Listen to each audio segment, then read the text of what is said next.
on va passer à l'autre question. Donc, il me dit pour un volume VB1 de base versé, la mesure de pH, donc pour un volume VB1 de base versé, la mesure de pH donne 4,2. Qu'appelle-t-on le mélange dans ces conditions? Déduire la valeur de VB1. Là, l'information la plus importante, c'est 4,2. D'accord? Donc, 4,2, c'est à peu près la valeur du pKa. Donc, qu'est-ce qu'on va dire là? pH est égal à pKa. Donc, le mélange se trouve à la demi, on est à la demi-équivalence. Donc, à la demi-équivalence. Bien sûr, lorsqu'on a calculé, on a trouvé à peu près 4,1, mais c'est pas grave, c'est proche de cette valeur qui est une valeur théorique. Donc, on est à la demi-équivalence. Donc, qu'appelle-t-on le mélange dans ces conditions? Donc, le mélange, c'est une solution tampon. D'accord?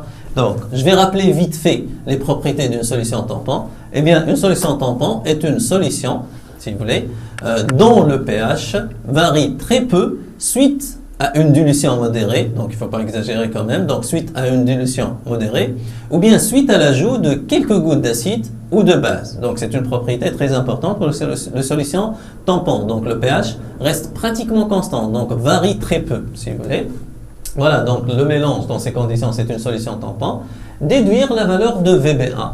Donc, puisqu'on est à la demi-équivalence, donc VB1 est égal à VBE sur 2. Donc, VB1, VBE c'était 30, donc 30 sur 2, donc ça fait 15. Mais il ne faut pas oublier que là, l'unité c'est le millilitre, donc c'est 15 millilitres. D'accord? Donc, on va passer à l'autre question.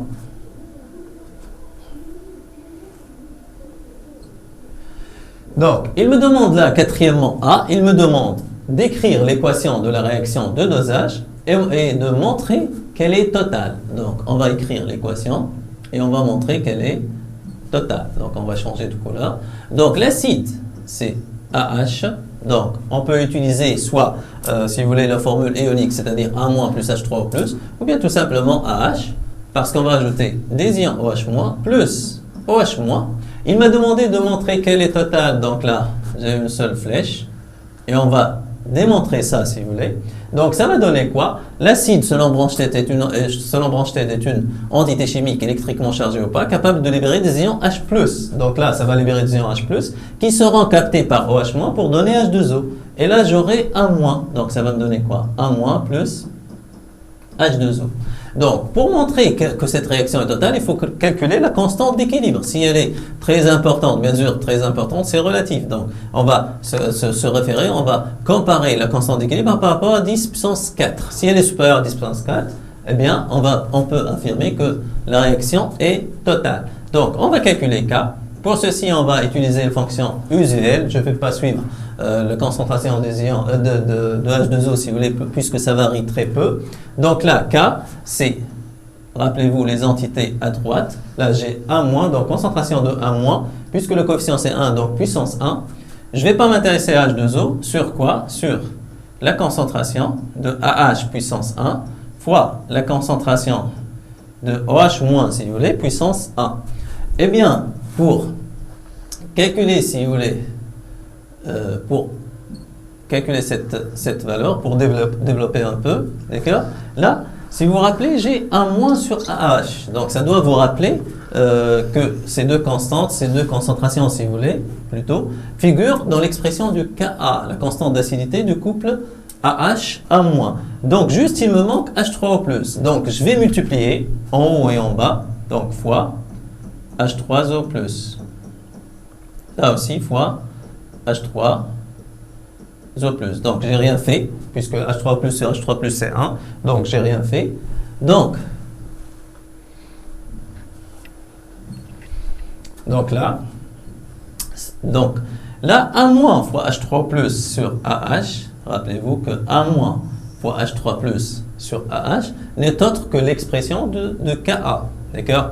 Et là, OH- fois H3+, c'est KE. Il nous a dit dans le début de la première page, le début de l'exercice, que dans les conditions d'expérience, c'est-à-dire à 25 degrés, le produit ionique de l'eau, c'est 10 - 14. Donc là, ça va me donner, si vous voulez, ça c'est KE, et ça c'est KA. Donc, je vais tout simplement avoir, finalement, donc, je vais tout simplement avoir K est égal à KA sur KE. Si vous voulez, KA c'est quoi? C'est 10 puissance moins PKA. KE c'est 10 puissance moins PKE. D'accord? PKE qui est 14.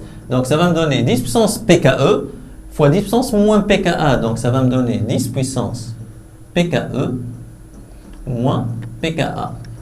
Donc on va passer à l'application numérique si vous voulez. Donc K, ça sera égal à 10 puissance PKE, c'est 14, moins PKA, c'est 4,2. Donc K, ça sera égal à 10 puissance 9,8. Eh bien, cette valeur, elle est énorme, elle est très importante. Surtout, elle est supérieure à 10 puissance moins 4, 10 puissance 4, si vous voulez. Donc, 10 000. Donc, elle est supérieure à 10 puissance 4. Donc, on peut affirmer à l'aise que la réaction est comment? Elle est totale. Donc, c'est une réaction totale. On passe à l'autre question. Donc, petit b, calculer la valeur du pH au point d'équivalence. E. Donc là, il faut faire attention, il me demande de calculer la valeur du pH au point d'équivalence. Donc là, juste, il faut faire attention, il faut se rappeler cette propriété lorsqu'on a vu le dosage d'un acide faible par une base forte. Eh bien, le dosage d'un acide faible par une base forte, là, la base, c'est quoi? C'est KOH. Donc, ça va donner quoi? K plus OH moins. D'accord? Et l'acide AH, ça donne quoi? Si vous voulez, A moins plus quoi? Donc, plus H plus, si vous voulez. L'acide, si vous voulez, est faible, mais là, il faut faire attention lorsqu'on va ajouter les ions OH-. Donc, on va contraindre l'acide faible à s'ioniser totalement, si vous voulez. Donc là, j'ai A- plus H plus. Donc, j'ai pas de problème avec cette entité, si vous voulez, K plus. Donc, puisque la base est forte, donc là, cette entité, son acide est inerte, si vous voulez. D'accord? Donc, K plus est inerte. Et là, puisque l'acide est faible, donc A-, qui est sa base conjuguée, est aussi faible, est une base faible, si vous voulez. D'accord? Donc, à l'équivalence, cette base qui est faible, elle ne va pas rester indifférente. Donc, elle va s'ioniser dans l'eau. D'accord? Donc, elle ne va pas rester indifférente. Donc, on aura quoi? A-, si vous voulez, plus H2O. Ça va donner quoi, si vous voulez? Puisqu'elle est faible. Donc, ça va donner quoi? AH plus OH-. D'accord? Donc, ça va donner AH plus OH-. Donc, la concentration des ions OH- augmente. C'est pourquoi, à l'équivalence, on trouve que la concentration de OH- est supérieure à H3+, la concentration de H3+. Donc, le pH est basique. Donc, supérieur à 7, on a trouvé 8. Donc, finalement, si vous voulez, le pH à l'équivalence, ce sera le pH d'une base faible. Donc, à l'équivalence, pHe est égal pH d'une base faible, qui est le A-, en l'occurrence, c'est A-. Donc, on va juste utiliser l'expression de pH d'une base faible. Donc, pH à l'équivalence, qui est le pH de A-, est égal à quoi? Puisque c'est une base faible, donc une base, donc j'aurai PKE. Faible, j'aurai 1,5 et aussi PKA. Puisque c'est une base, donc j'ai pas moins, j'ai plus log de C. Mais là, il faut faire attention. Log de C, c'est la concentration de cette base, si vous voulez. La concentration de A-. Donc, plus log de concentration de A-. D'accord?